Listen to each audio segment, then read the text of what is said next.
todos estarem presentes aqui. Estamos na fase final da nossa pré-campanha, Presidência da República. E por que fase final? Porque já começa a campanha. Vai ser um tiro curto de 45 dias, em que nós, com muito menos direito que os caras, temos que tirar o Flávio do segundo turno, para depois pegar o Lula no segundo turno e acabar com o cara. E tudo vai depender do que nós vamos fazer agora, nesses últimos 30 e poucos dias de pré-campanha. E por quê? Nós precisamos conquistar logo os nossos 10% na pesquisa Atlas. Nós precisamos buscar, se eu não me engano, deve sair pesquisa terça ou quarta-feira da Atlas. E espero, a última já estava com 7, 7.2 em alguns cenários, precisamos passar de 8. Precisamos estar próximo do 8 para o 9. Nos trackings a gente já está bem próximo dos 10, às vezes até bate o 10. Esse é o cenário que nós temos. Precisamos chegar no meio de agosto, no começo da eleição, nas vésperas do primeiro debate, que é no dia 16 de agosto, com mais de 10%. Tendo isso, é o que eu falo para todo mundo, tendo isso, o resto a cabeça do brasileiro faz. E por que cabeça dos brasileiros? Porque basicamente nós brasileiros vamos começar a prestar atenção nas eleições ali em agosto, depois de passar o período da Copa. Não é que eu vou torcer contra a seleção brasileira, de maneira alguma. Dito isso também, se o pessoal para de pensar no Vini Júnior, meio que eles começam a pensar nas eleições. Então é bom para todo mundo, mas enfim, a realidade. Passou a Copa do Mundo, as pessoas vão se debruçar nas eleições. Vão começar a falar de problemas reais. E aí qual é a lógica que eu venho comentando com todo mundo? A lógica é muito simples. Lula já está no segundo turno. Do outro lado, precisamos definir quem do campo da direita ou do antipetismo vai. Flávio, todo mundo percebeu, não tem chance de vencer o Lula no segundo turno, certo? Então mesmo quem não está apaixonado pelo nosso projeto vai ter que tomar uma decisão racional. Ou abraçar o Flávio até a derrota, ou olhar para quem está em terceiro com mais de 10%. Prazer.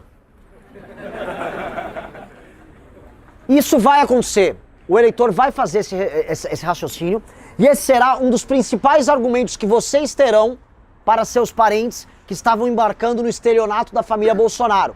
Que falou, eu entendi que você é apaixonado lá pelos Bolsonaro, acha os olhos verdes do Jair lindos e tal, bacana. Agora ele perde pro Lula, tá aqui em todas as pesquisas, não tem campanha na rua, tá apanhando mais que cachorro, todos os debates, todas as aparições públicas, porque é ladrão.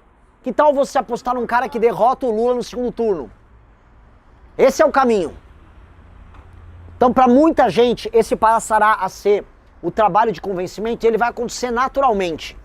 Naturalmente. Mas para isso, nós temos que buscar os tais 10% logo. Logo. E quando eu digo logo, é nas próximas 2 semanas e meia. No meu cálculo é isso, 2 semanas e meia, todo mundo divulgando muito, todo mundo jogando todos os vídeos. Eu fico muito puto, né? Fica todo mundo, a gente tá super engajado. Você tá super engajado? Cadê todo mundo, todos os dias, dando recompartilhamento? Sabe aquele negocinho? Lá no Instagram pra qualquer vídeo. É qualquer vídeo, você não precisa gostar do vídeo.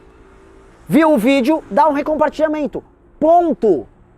Ponto. Tem grupo de família, tem grupo de amigos, taca o vídeo pra lá e fala, foda, nem assistiu o vídeo.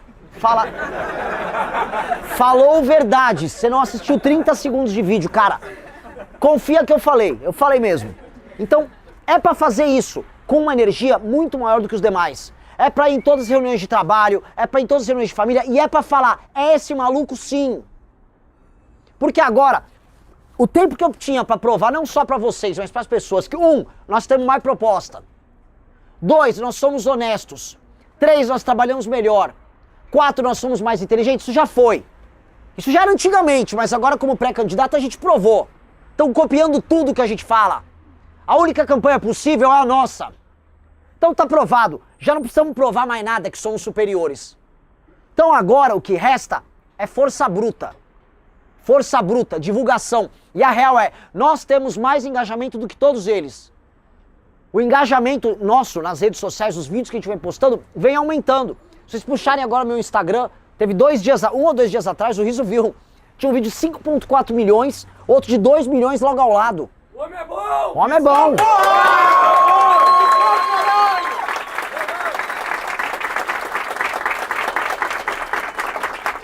O ladrão do Flávio não faz isso, e o ladrão do Lula não faz isso. Ambos não estão fazendo esses números. Somos nós. E gravando. E assim, semana passada foi uma semana muito difícil. Foi a semana mais difícil, olha, em termos de trabalho e resistência física, foi talvez a semana mais difícil da minha vida. Voltei do Pará com doenças, assim, protozoários ainda não descobertos pela ciência, tá? Com resultados terríveis para minha saúde gastrointestinal, tá? Voltei cansadíssimo e assim, eu não acredito em burnout, acho que isso é doença de millennial. Ai, tô com burnout. Dito isso, mesmo sendo millennial, eu fiquei muito cansado a ponto disso virar ansiedade e eu não consegui dormir. E não é que eu tava preocupado, ansiedade, se você tá preocupado com o tema. Eu não tava, não tinha nada acontecendo. Só que o meu pá, e minha cabeça eu fechava o olho e não conseguia dormir. Eu passei, teve um momento que eu fiquei quase 72 horas sem dormir uma hora sequer. Eu não cancelei uma agenda, fui ensabatinado, fui em jantar de redação, gravei todas as metas de vídeo que a gente tinha por dia e consegui as maiores arrecadações que eu precisava em jantares e eventos para nossa pré-campanha nessa última semana e fiz meus melhores números em redes sociais nessa última semana. Que é aquela coisa, você vai trabalhando, você nem vai olhando para trás, só vai trabalhando. As coisas se resolvem. E aí o protozoário tá morrendo, que agora eu tô ficando bom. Espero, né? Vai que esse protozoário incubar, é o céu que tá incubado aqui, vai virar um monstro, né? Passamos por isso e agora estamos na fase, tá? De fazer a nossa turnê aqui pelo Rio Grande do Sul, para arrancar mais eleitor que estava iludido lá, igual fizemos em Santa Catarina, no Paraná. Vai ser a primeira região que a gente gabarita. Vamos fazer todos os estados da região sul, fechando pelo Rio Grande do Sul. Para eu poder rodar centro-oeste, eu vou rodar lá de busão, graças a Deus, tudo pronto. E aí, nesse processo de tomar os eleitores desse vagabundo e me tornar mais conhecido, nós vamos começar a ficar diante da possibilidade concreta de vencer as eleições para a nossa República Federativa do Brasil.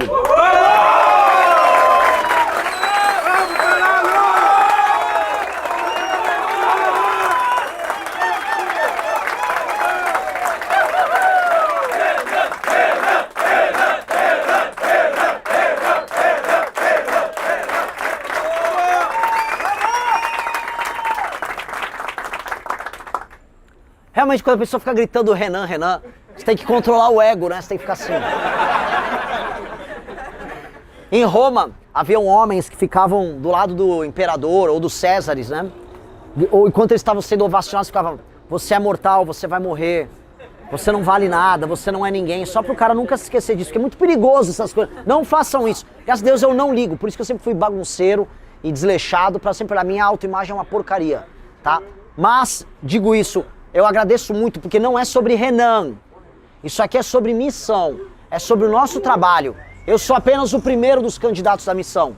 Eu sou apenas o primeiro, o cara que vai estar com o nome na história colocado. O maior partido, aquele que mudou a história do Brasil, eu tive a honra de ter sido escolhido como o primeiro dos presidentes do partido. Sou o primeiro presidente de honra e, por ser de honra, sou presidente para sempre de honra do partido, que deixa a gente como Nando Moura e os nossos adversários muito irritados. E sou o primeiro candidato que nós temos à presidência da República. É uma honra muito grande, mas não é sobre mim. Eu estou aqui trazendo propostas criadas por uma série de pessoas nossas ao redor do Brasil. Eu estou aqui, em alguma medida, liderando algo que representava, antes da minha pré-candidatura já, uma alma torturada que tem dentro do Brasil, que é a alma do brasileiro que não consegue aceitar que ele precisa ser um merda, que viver aqui tem que ser uma desgraça. Que aceitar que a favelização mental tem que acontecer até a gente se tornar um rato, se tornar um vassalo de tudo, aceitando todos os absurdos. O que eu sempre digo, eu falo para homens e moças, nós temos que honrar aquele jovem que está ralando, que está trabalhando, pobre, porque ninguém é mais honesto do que um cara pobre e trabalhador. Porque o cara pobre e trabalhador tem na porta da casa dele a opção de se tornar bandido. Aquele rapaz pobre e trabalhador vê o rapaz que estudou com ele no colégio, entrando pro crime, comprando moto, comprando coisas, saindo com a menina que ele gostava e ele lá virando entregador, ralando, tendo que fazer o trabalho dele e se mantendo fiel àquilo. Esse cara é o mais honesto dos caras. Assim como a moça que age de maneira honesta num país de Virgínias, em que a mulher é mais valorizada quando ela tá mostrando o cu por aí. A moça correta e a moça honesta se sente ridícula sendo uma pessoa decente. E eu falo o seguinte, não é que eu quero ser o presidente de todos. Isso é mentira. Eu vou ter lado como presidente da República. Eu sou o presidente do Brasil que vai trabalhar e do Brasil que mata bandido. E se você é vagabundo, se é vagabunda, e se você tá aterrorizando os brasileiros na rua, eu não sou seu presidente, eu sou seu inimigo. Essa é a regra.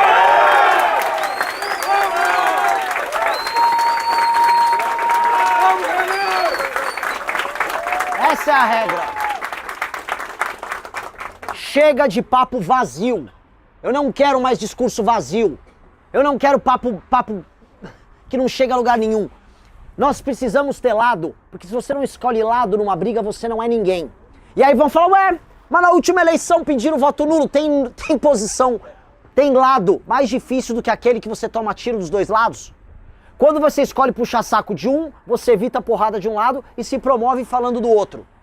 Quando você aponta que os dois estão errados, você apanha dos dois. Você se torna uma espécie de bode expiatório em que todos podem te atacar para justificar seus próprios males. Nós aceitamos ser o bode expiatório de todos eles. A questão é que o nosso próprio sacrifício nos elevou e não elevou a eles.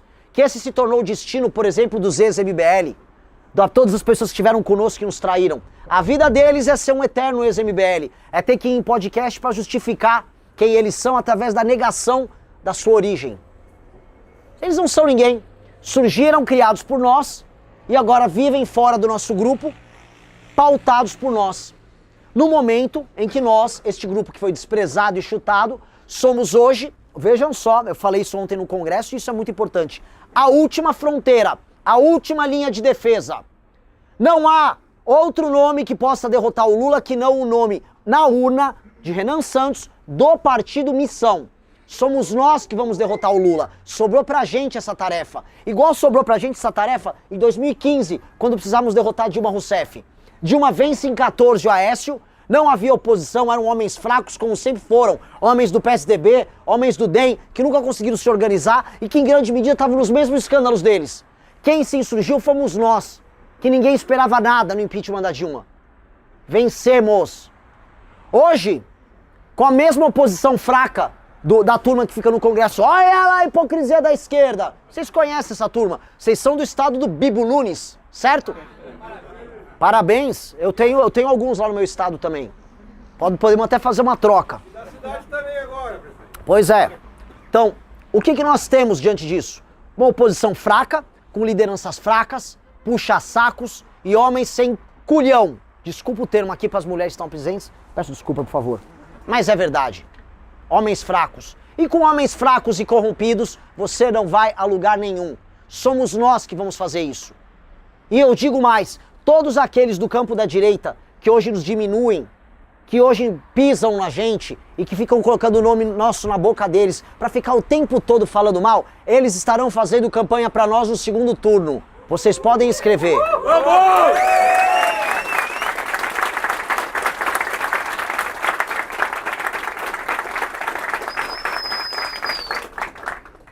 Porque quem lidera não pede passagem. Quem lidera não pede aprovação. Veja só, vamos colocar aqui, colega pré-candidato Romeu Zema, precisa pedir aprovação do bolsonarismo para tudo. Outro dia quis ter uma opinião crítica sobre o ladrão do Flávio. Olha, o Flávio, o que ele fez é inaceitável. Inaceitável? Inaceitável é, sei lá, você torcer para a Argentina na Copa. Eu não consigo entender. Quando você recebe dinheiro do Vorcário e a tua família está envolvida no escândalo de corrupção, não é que isso não é aceitável, é que você precisa ser preso. Esse é o jogo. E aí ele deu essa palavrinha, tomou porrada e, atenção, meus deputados aqui do Partido Novo podem apoiar o Flávio. Isso é líder. E líder não pede aprovação, líder não pede passagem, líder lidera. E é isso que nós fizemos. E o líder se prova líder na diversidade e quando é minoria. Ser líder na maioria é fácil. Ser generoso quando você é rico é a mesma coisa, não é fácil. Você é rico, aí dá uma festona, tá cheio de amigo. Ficou pobre, um amigo não aparece, você não consegue dar a festa. Ser líder na diversidade é juntar as pessoas que estão ferradas e propor para elas um caminho, mesmo um caminho soa absurdo para muita gente. Foi o que nós fizemos. Aí todos caíram no caminho e só restou o nosso caminho. Veja que irônico. O único caminho que restou foi o caminho que a gente construiu. Foi a picada da mata aberta que nós abrimos. Isso nós abrimos fazendo tudo aquilo que diziam que era impossível. Se opor ao líder populista no próprio campo, criar um partido político, criar um próprio projeto, negar o puxa-saquismo, criar conteúdo complexo para pré-candidato, fazer campanha ou pré-campanha falando de proposta. Se eu seguisse o receituário de todo mundo, eu tava em casa agora. Nem com 1%. Me diziam, vá no Nordeste e apenas fale, ô povo bom, olha aqui, ó, subiram um jumento. Eu falei, não, eu vou falar aqui que os políticos deles estão roubando os outros estados lá no Pacto Federativo, vou explicar que eu vou prender os políticos deles, que eu vou fundir os municípios deles e que a vida deles vai melhorar. E que eu quero que eles paguem a conta do Brasil igualzinho os estados do Sul e do Sudeste. E eles gostaram. Foi o tudo ao contrário que os manuais pregam. Fui na Ilha do Marajó, fui falar do problema da Ilha do Marajó. Fui pro Maranhão, fui falar de município que precisa ser fundido no Maranhão e falei que a elite no Maranhão é um lixo. Fui nas favelas, tanto em Belém, quanto no Coradinho e São Luís do Maranhão, e falei o quê? Filial do inferno e o outro é zona de guerra. Menti? Não. Eu também fui na Restinga hoje, já tem vídeo. E vou falar dos problemas da Restinga. Nós faremos tudo isso. Fui em Paraisópolis, em São Paulo, gravei também em favela no Rio de Janeiro. Vamos falar dos problemas do Brasil. O que eu comecei a reparar, que vai ser um grande legado dessa nossa pré-campanha, é que ao rodar o Brasil falando dos problemas, e isso viralizar, os brasileiros passam a tratar algo que é um problema como um problema, porque nós não fazemos isso. Nós aceitamos que o problema é parte da nossa identidade. Todos os nossos vícios nós tratamos como virtude. Ah, eu sou malandro, eu passo meu amigo para trás. Poxa, sou muito brasileiro. Qual o sentido disso? O Brasil, de acordo com rankings internacionais, é uma das sociedades menos baseadas em confiança. A confiança social de um brasileiro para o outro é mínima. E sabe onde isso se reflete? Juros altos. Quando a confiança no outro é baixa, os juros é sempre alto. Um banco cobra juros mais altos sabendo que vai tomar calote. Nós, no nosso sistema de confiança, somos como eternos agiotas. Um não confia no outro. Eu já cobro juros altos sabendo que não vai pagar e eu vou cobrar ele de um outro jeito. Essa é a lógica do brasileiro. Só que a gente cultivou por muito tempo aquela cultura do Zé Carioca, do malandro, do cara de terno branco, levando os outros na conversa. Nós cultivamos a ideia de que as nossas cidades precisam ser muito feias, de que as nossas cidades precisam ser sujas, que o improviso é criatividade. Não é. O Monteiro Lobato falava do Jeca Tatu, né? Que falava, olha, o Jeca Tatu é o sujeito que quando furava o telhado da casa dele e a chuva entrava, ele botava a panela no chão. Ele não se programava para arrumar o telhado. O Brasil é o país do telhado furado e da panela no chão. E a gente fala, olha que criativo. O cara até tá vendo que dá pra fazer uma música com a gota caindo. Pi, pi, pi, pi, pi. Nossa, como... Ai, o brasileiro precisa ser estudado. Não é isso que falam? Eu não quero estudar o brasileiro. Eu não acho que a gente tem que ser criativo em nada. Porque são aquelas coisas que a gente vê nos programas da Regina Casé, que graças a Deus não existe mais. Que é tipo, conheça a história de, sei lá, Gisley Van. Este carroceiro que consegue coletar suas carroças e montou um incrível negócio de sanduíche natural numa carroça. Não, cara, não é uma história legal. Ninguém tem que ser carroceiro. Ninguém tem que ser carroceiro. Eu não quero viver num país de carroceiro. Eu não quero viver num país favelizado. Nós não temos que aceitar isso, porque nós ficamos muito tempo aceitando esta merda. Aí podemos botar na Rede Globo a culpa, podemos colocar na elite a culpa, mas a real é que a culpa é nossa, porque em alguma medida a gente aceitou isso. A geração Z que tá aqui viu lá o papo do litrão. Ah, eu sou um litrão. Peço litrão cacete. Nós temos que ser um lugar sério, confiável, regular, que preza por fazer as coisas bem feitas e bonitas, que preza por ter cidades bem arrumadas, negócios bem tocados, carreiras com excelência. Nós temos que premiar a inteligência. E a cultura da malandragem e da vagabundagem ficou tão pesada que hoje, institucionalmente, um dos poderes inteiros, que é o judiciário, ele é oficialmente o poder da malandragem. Agora mesmo, as falam, não, vai ter penduricalho sim. Mas que loucura é essa? O país, ele ficou insano. Porque todos em posição de poder aqui perceberam que aqui todos são cínicos. Então ou vai partir da elite o fim do cinismo, ou quem trabalha e produz vai acabar com o cinismo. Alguém vai ter que escolher. A base da população, e eu visitei os lugares mais pobres do Brasil, não virá deles a resposta, porque aquelas pessoas já foram despidas de tudo, tiraram tudo deles. Quando você visita as pessoas nas regiões mais pobres do Brasil, tiraram tudo, eles não sabem imaginar, eles não sabem conceber uma vida com um pingo de dignidade. Eles não têm ideia do que é. Então quando você não consegue conceber algo diferente do que você vive, você não consegue sair do ponto A e ir para o ponto B. Você só sobrevive no ponto A. tem que ser da classe média. O que eu proponho é a rebelião da classe média. É a rebelião de todo mundo que está trabalhando de alguma maneira ou que está almejando ser uma pessoa decente. Não importa a área que você trabalha, não importa se você é homem, não importa se é mulher, não importa nada. Raça, cor, gênero, dane-se. Se você é um maranhense que tá ralando pra caramba e tá se sentindo injustiçado, eu sou você. Se você é um gaúcho, eu sou você. Esse é o nosso trabalho. Nós temos que despertar apenas esse Brasil. É esse que tem que despertar. O resto, uma parte vem a reboque e o outro é adversário. Escolha seu time. E é isso que nós precisamos fazer. Nós precisamos escolher o nosso time. Nós temos que defender um tipo de Brasil e esse tipo de Brasil tem que vencer e se impor perante os outros. Porque é isso que os outros fazem. Quando o PT vence, ele impõe o modo de ver as coisas dele perante nós. São os valores deles que são implementados dentro da máquina pública.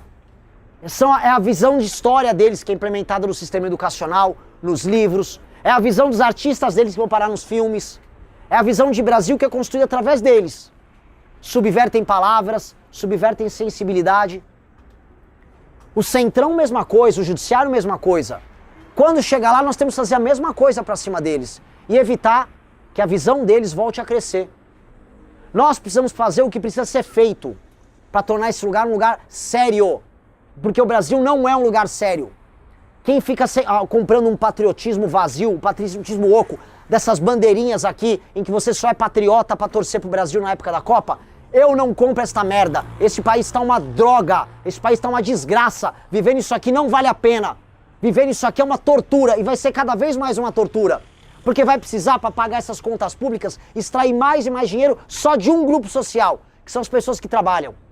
Você vai ter que esgoelar a vaca leiteira até ela morrer. Porque é isso que esses caras vão fazer. Vai se tornar cada vez pior. Não vai melhorar se nós não chegarmos no poder. E eu tô falando de maneira concreta. Ou é a gente, ou essa porra já era. Nós temos que fazer isso.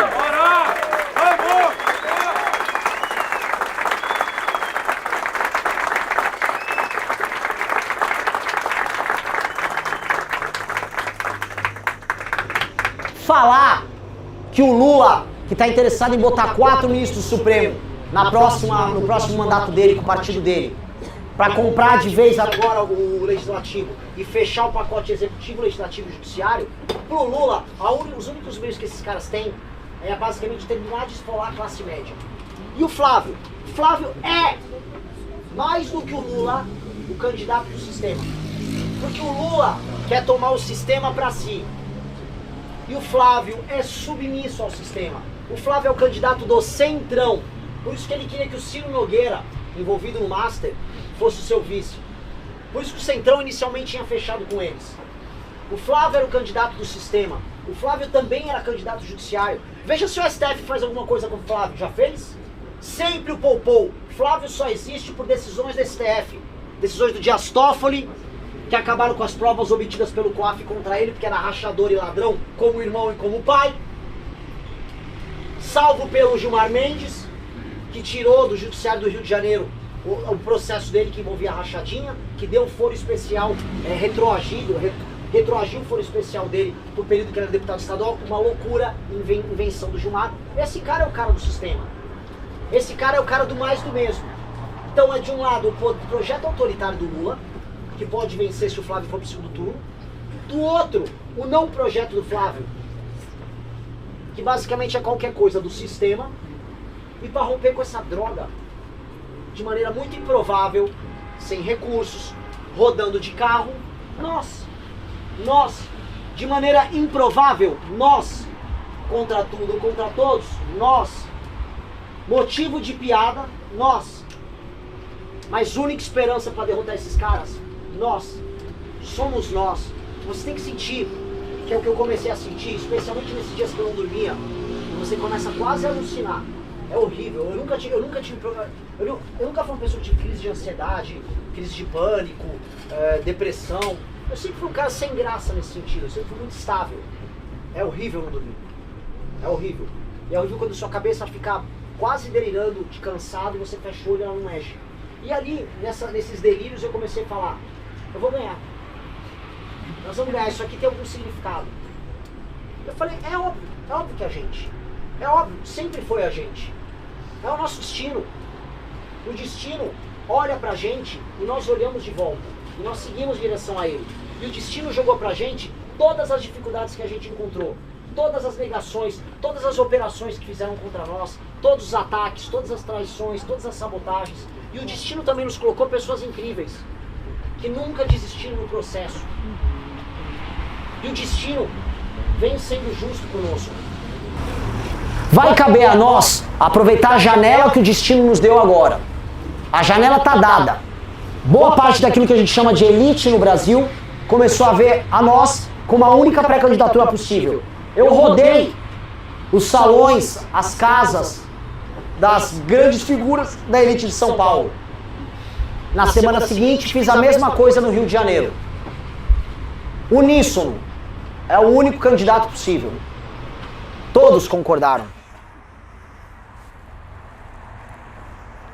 Eu andei e visitei famílias, visitei cidades, rodei interiores. E as melhores pessoas nessas cidades já estão nos divulgando. Então as pessoas perceberam o destino do nosso caminho. E aí eu volto pro começo do que eu estava falando com vocês. Nós temos um mês para vencer essa eleição. É esse um mês em que nós vamos terminar de convencer as pessoas a cruzar os 10%, porque nós temos que terminar de convencer os 10% dos brasileiros mais capazes e inteligentes e que já estão debatendo política. Porque depois passou do 10%, vai vir o desinformado, vai vir a pessoa que vai tomar a decisão na reta final. São as pessoas que seguem o fluxo. E quem determina o fluxo são esses primeiros a fazer parte dos 10%. Os primeiros que um dia foram 1%, que foram alvo de piada, que foram ridicularizados. Esses primeiros é que vão vencer o jogo. Porque sempre uma pequena minoria, organizada e capaz, derrota uma grande maioria. Hoje o Lula tem uma suposta maioria. O Flávio tem mais de 30%. Nós temos pessoas melhores. Isso faz toda a diferença. Nós vamos convencer. E eles vão se convencer porque o melhor se estabelece.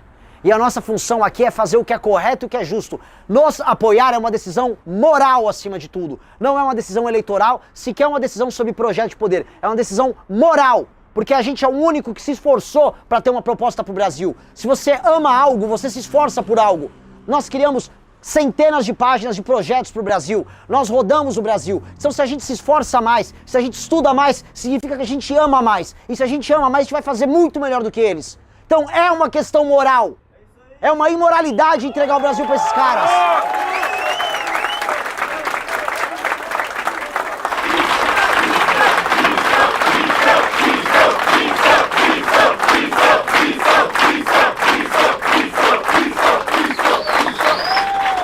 Se você tem vontade de montar um canal de cortes para ajudar a divulgar as ideias do MBL e da missão, eu tenho um treinamento 100% focado mostrando como você pode sair do zero sem saber nada de edição, thumbnail, até você monetizar um canal de cortes e além de estar ajudando no projeto, também ser remunerado por isso. No mês de maio, por exemplo, o canal Inevitável Cortes faturou mais de 30 mil reais apenas de AdSense. O Felino Missionário e o Missão Avança, ambos fizeram mais de 1 milhão de visualizações e faturaram acima dos 14 mil reais. E se isso te interessou de alguma maneira, é só clicar no primeiro link da descrição desse vídeo ou então ler o QR Code que está aparecendo aqui no meio da sua tela agora, onde eu vou te explicar de maneira mais detalhada como você pode começar o seu próprio canal de cortes.